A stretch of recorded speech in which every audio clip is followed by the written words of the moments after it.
Acrocanthosaurus, the high-spined lizard. An apex predator, and a good one at that. Each side of its upper jaw sports 19 razor-sharp teeth, but I don't recommend getting close enough to count them all.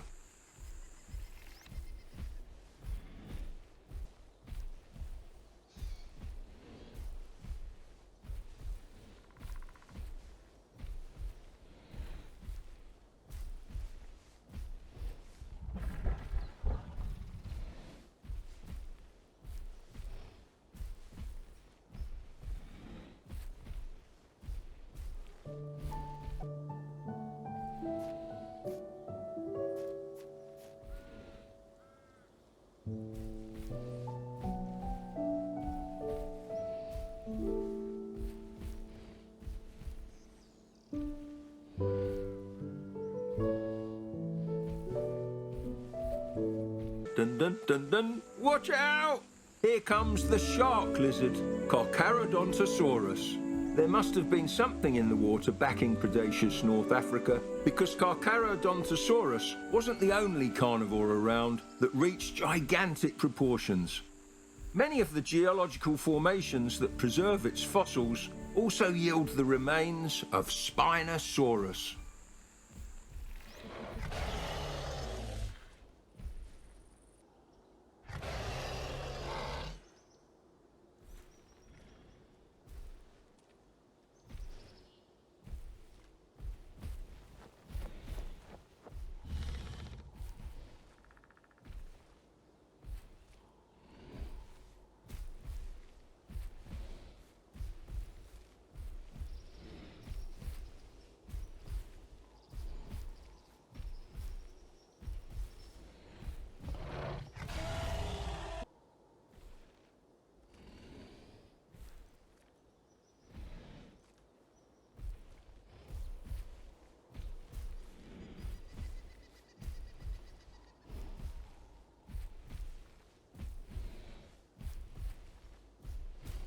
Coelophysis is without a doubt the most iconic dinosaur of the Triassic period. Just like how many Hollywood icons have left their handprints behind in concrete at the famous Chinese theatre, many fossilised footprints known as grelata have been attributed to Coelophysis. It must have been quite a celebrity back in the day.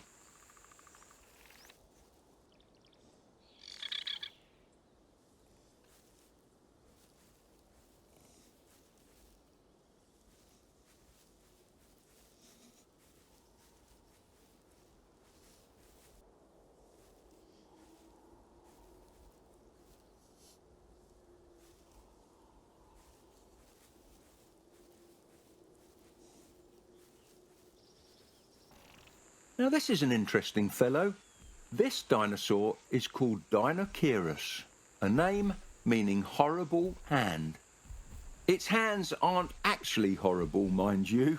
Calling dinosaurs things like terrible or horrible is a trend that goes all the way back to Sir Richard Owen, who first coined the term dinosaur, which of course means terrible lizard.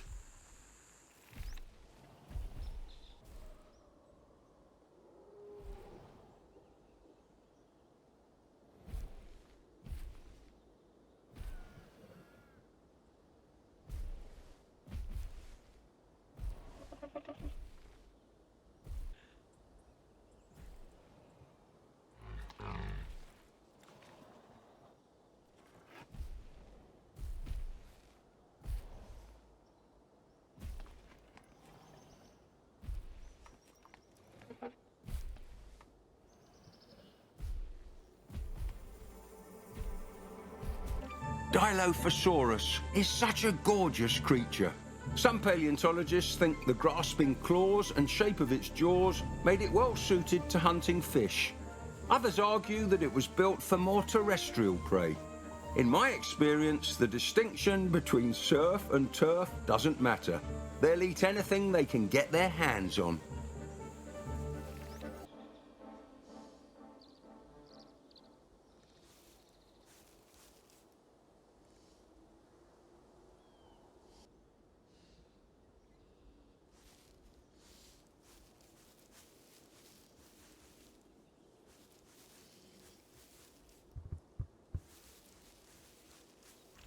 While Tyrannosaurus is widely considered the largest predatory dinosaur in terms of sheer bulk, it's not the longest of them.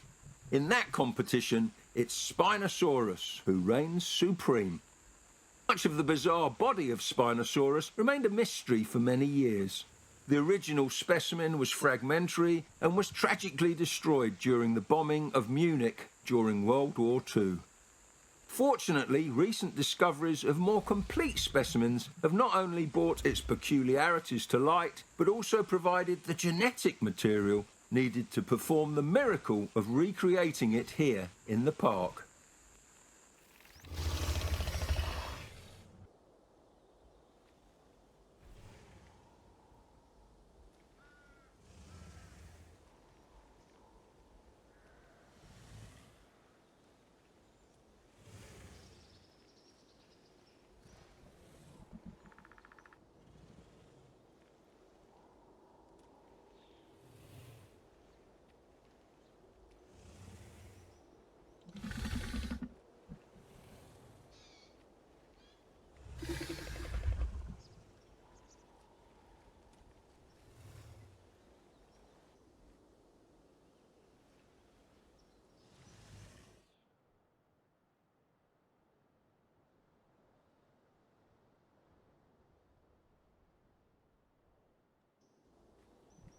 The apex predator of the Nemegt Formation, Tarbosaurus batar. Fossils of this massive predator dominate dig sites in the Nemegt, and no one is really sure why. It doesn't make sense that there'd be more Tarbosaurus prowling around than herbivores to feast on. Regardless, the wealth of fossil material we've found of this dinosaur have made it possible to add it to our park. Ah yes, the Torvosaurus, an apex predator of the Jurassic. In its heyday, Torvosaurus was what zoologists would call a cosmopolitan species. Now I know what you're thinking, and no, that does not mean that this dinosaur enjoys delicious fruity cocktails. Cosmopolitan refers to species with nearly global distribution, just like house mice, ospreys and barn owls today.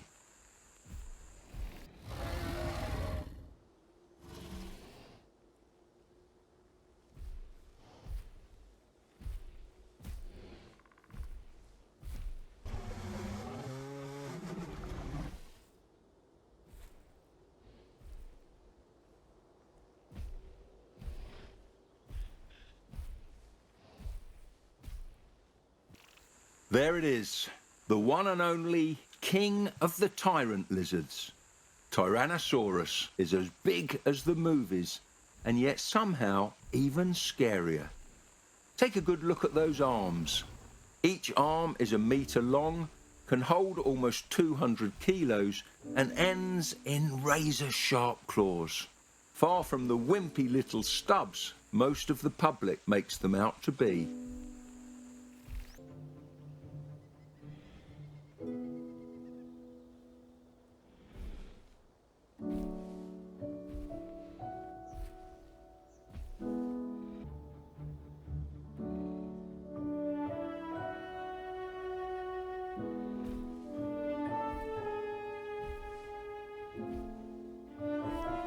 Blink and you'll miss it.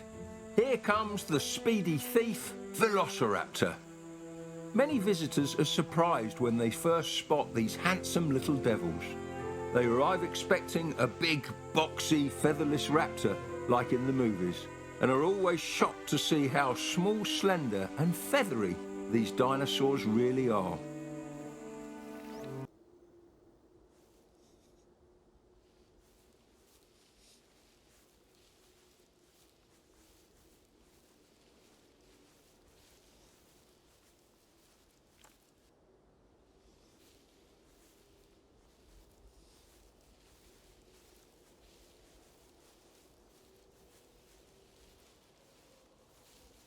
This handsome little fella is one of my personal favourites, the Microraptor.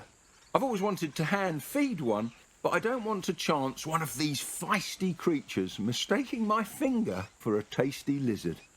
Actually, I just need my old falconry gloves. This is an Archaeopteryx. Its fossil was one of the most important scientific discoveries ever made. In addition to its obvious bird-like traits, it also sported many traditional dinosaur features, such as sharp teeth, a bony tail, and a killing claw, similar to its distant relative, the Velociraptor. At last, the woolly mammoth, ruler of the Ice Age, then ruler of none. There's nothing quite like it on the planet today. Just like their closest elephant cousins, mammoths are highly social, forming large family groups led by matriarchs. So that means we need to make sure we give them enough company. I would hate to see them feel lonely.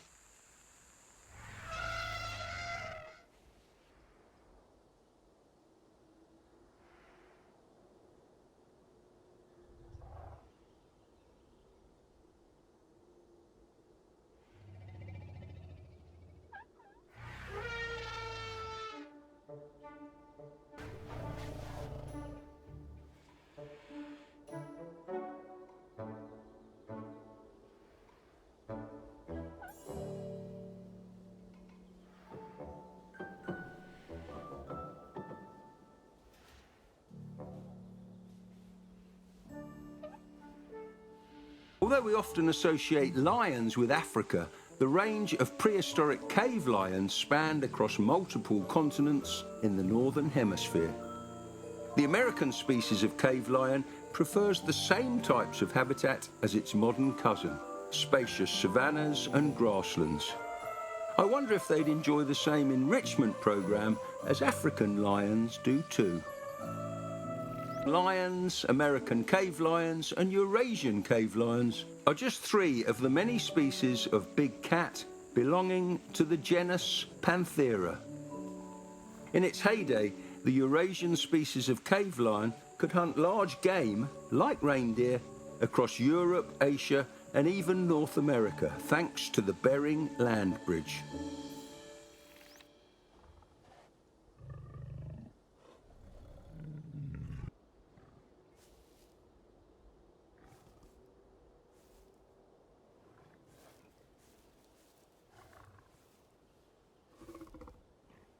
Oh boy, that's a big kitty, more commonly known as the saber-toothed tiger. Smilodon makes for a formidable predator. This large feline could gape its mouth to impressive extents, up to 120 degrees, almost twice as much as a lion. I would love to see it in action from a safe distance.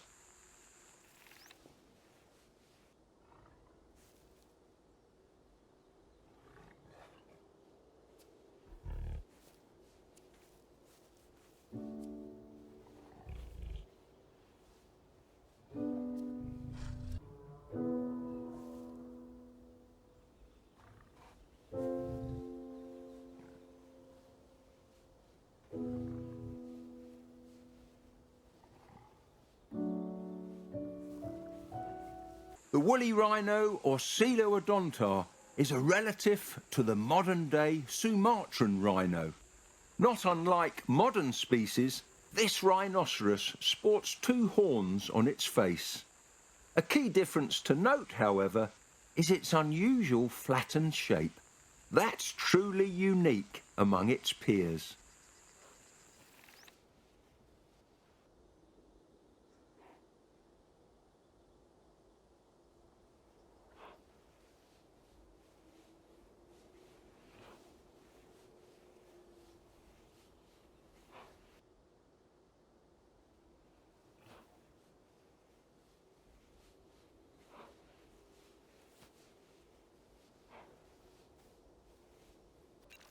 This giant beast is Elasmotherium, sometimes called the Siberian unicorn.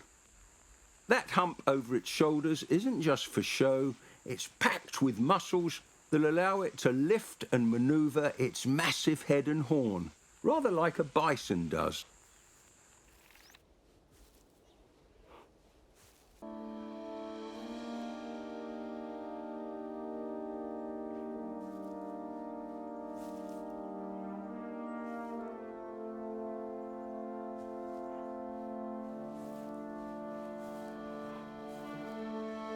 What you're looking at is a missing link. Well, kind of.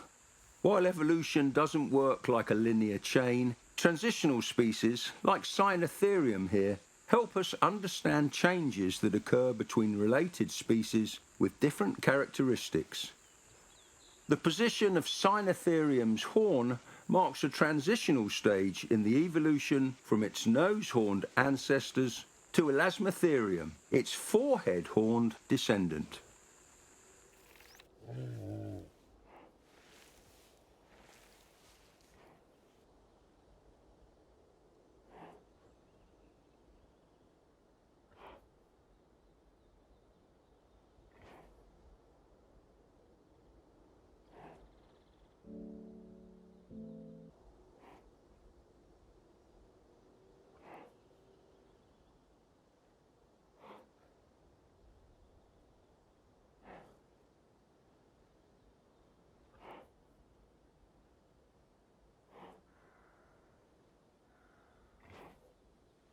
Although it's much smaller than its cousin Paraceratherium, Juxia takes up just as much space in my heart.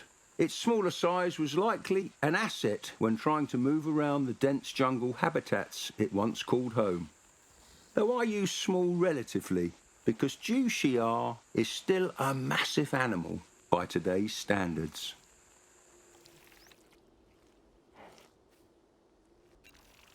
Now, I've seen skeletons of Argentinosaurus before, but nothing can prepare you for the sheer immensity of this dinosaur in the flesh.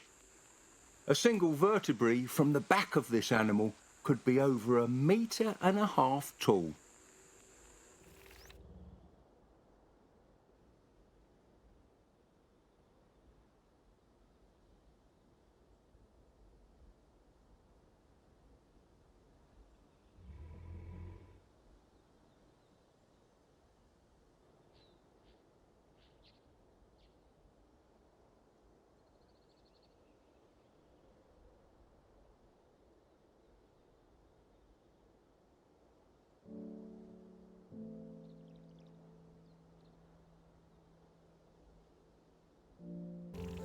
You can't get a much more classic dinosaur than Brachiosaurus.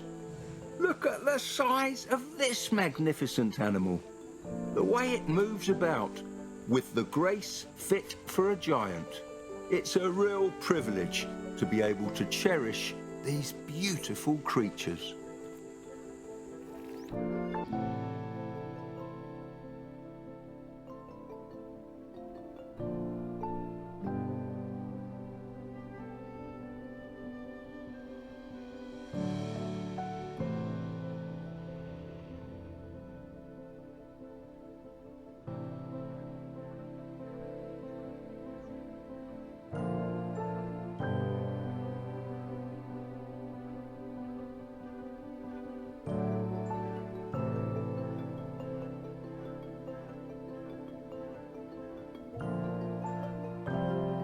There it is, Camarasaurus, the star of the Morrison Formation. Fossils of Camarasaurus are some of the most common remains found in the Morrison. Luckily for us, that means we have a wealth of information to work with, including what it ate and even how it laid its eggs.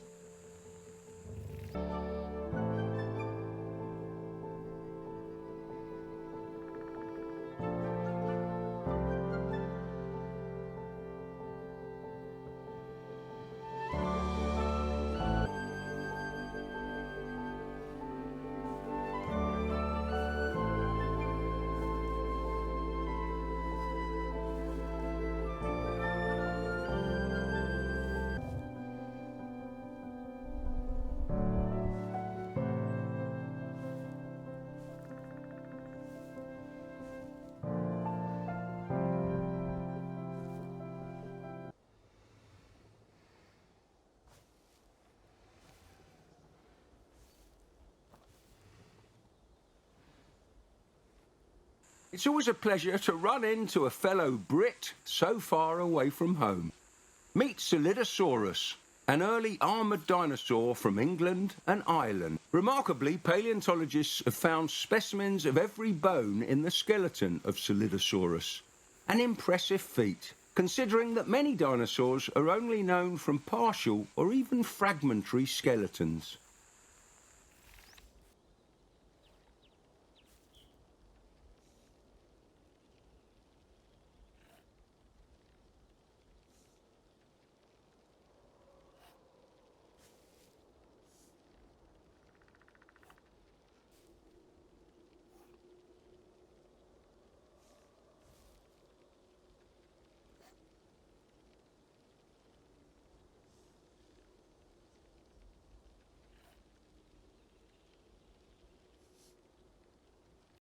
Despite being named after the ferryman of the underworld from Greek mythology, Carcharodontosaurus is not known for delivering souls to the afterlife.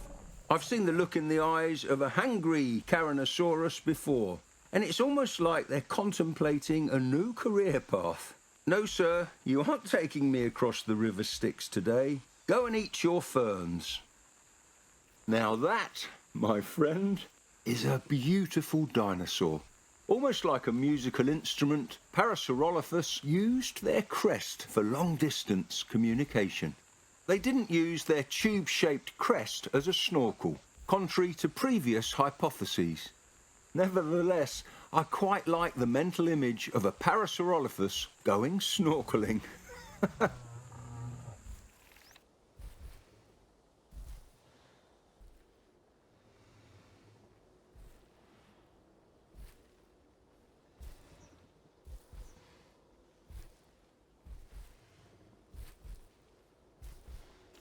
A Dryosaurus. Quite elegant, don't you think? They're especially cute as babies when they have big eyes and stubby noses, just like a puppy.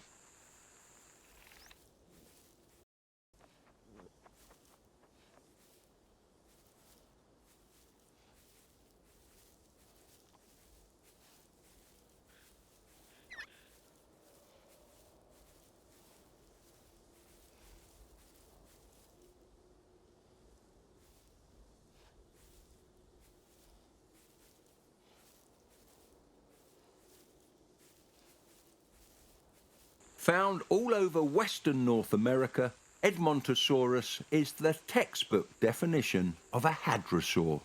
Hadrosaurs are commonly referred to as duck-billed dinosaurs. But don't let that catchy moniker fool you. These dinosaurs lived on land, not in water.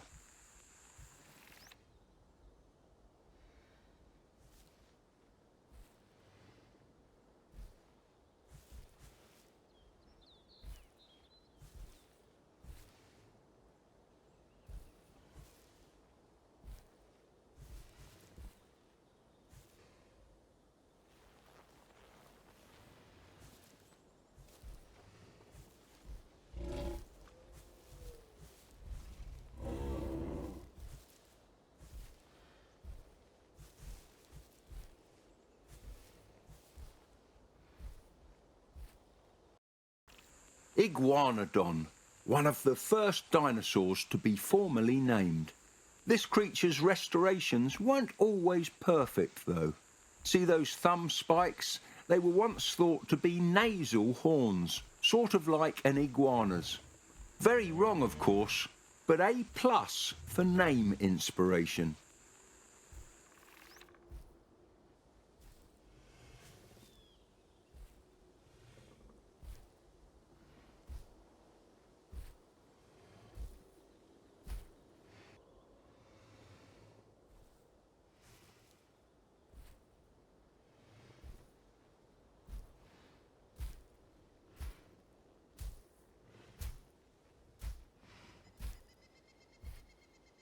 Lambeosaurus, a crested hadrosaur from the late Cretaceous. Like others of its kind, it uses its unique hatchet-shaped crest as a sort of resonating chamber. Though not essential, it's also great at giving a thumbs up.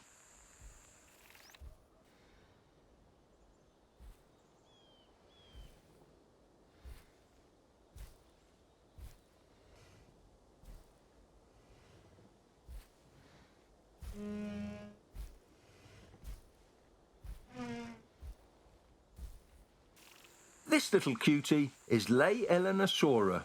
Laelinosaura was named after its discoverer's daughter, Laelin. If I was ever lucky enough to name a dinosaur, I'd like to think I'd do the same.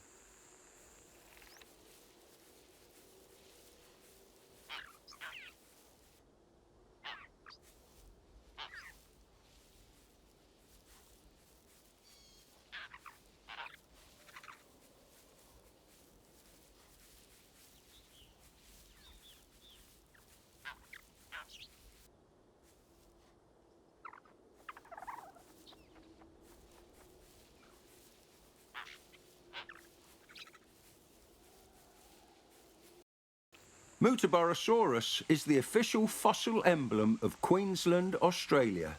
It's in good company next to modern emblems like koalas. Despite its name, I don't think Muttaburrasaurus would feel at home amongst the pastures of Muttaburra, Australia. Its teeth are much better suited for shearing through tougher plants than modern grasses.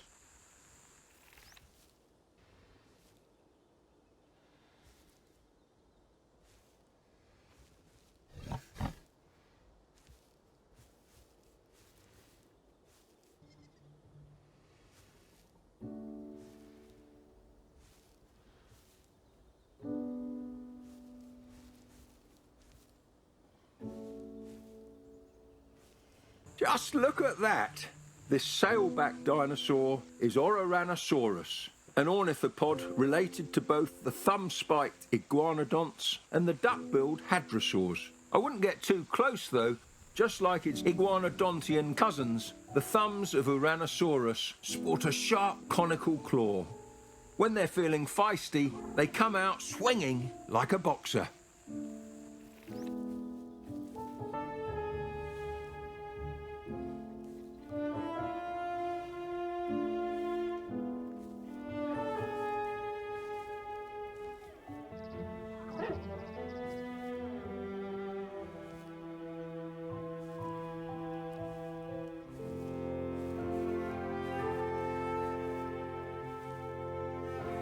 Protoceratops. This animal is one of the smaller species of ceratopsians, living alongside deadly neighbours like the Velociraptor.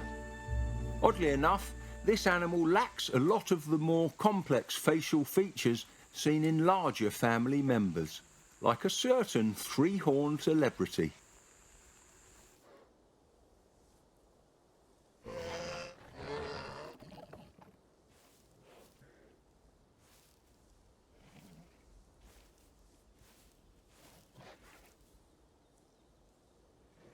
Now this little fella is a Psittacosaurus. Just like other ceratopsians, Psittacosaurus is a herbivore, but its sharp beak and simple jaws are better suited to tough plant material such as nuts or seed. A word of advice though, be wary of that beak. They're a little nippy.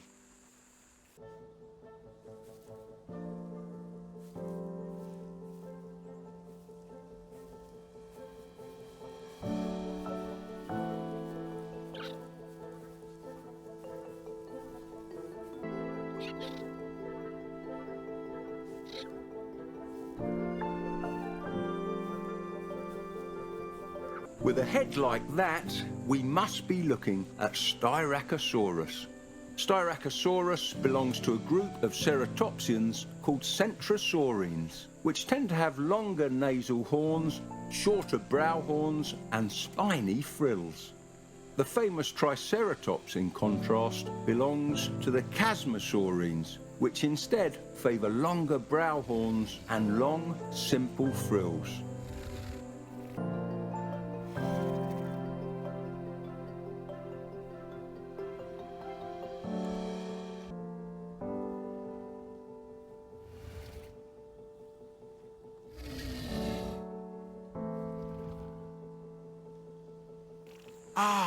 A Pachyrhinosaurus.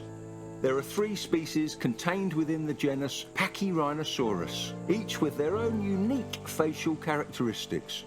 While we don't know the primary purpose of these features, We can assume that the differences help an individual recognise members of its own species and help males impress the ladies.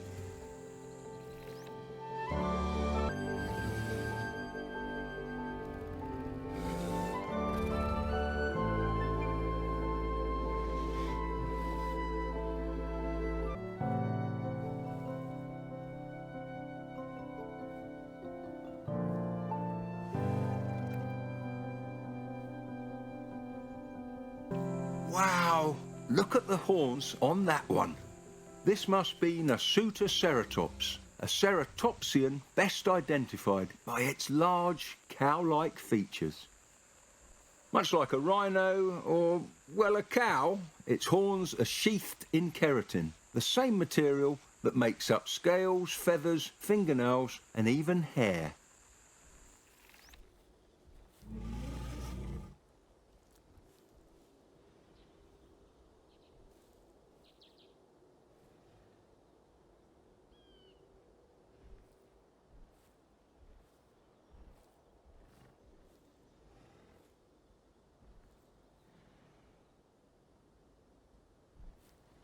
Triceratops, one of the most recognisable and largest dinosaurs of its kind. Having lived alongside predators like the T.rex, those giant horns start to make a lot more sense. Now, let's not mix the two together.